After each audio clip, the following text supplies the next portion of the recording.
הברזל זה צורת עבודה, זה צורת פיסול שהיא שונה. קודם כל, התוצר הוא מה שעשית בידיים. זה לא תהליך של מודלים ויציקות וכן הלאה. עכשיו, הברזל, מצד אחד הוא חומר נורא קשה, מצד אחר אני יודע לעשות אותו רך, ואני בעצם מפעיל את הכוח שלי עליו.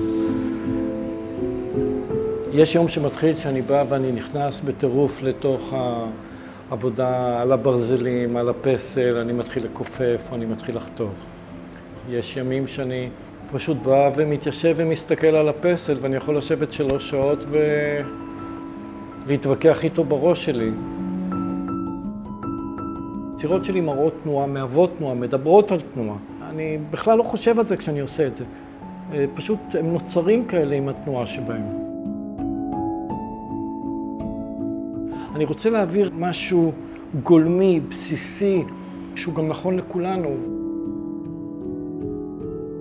ההשראה שלי היא ממי שמסביבי, היא מדברים שאני רואה, מדברים שקורים, היא מתוכי, היא מתוך הפחדים שלי. אני אוהב שאנשים מתעסקים עם העבודות שלי, כאילו נוגעים בהם, חשים אותם. האמנות אצלי זה בידיים.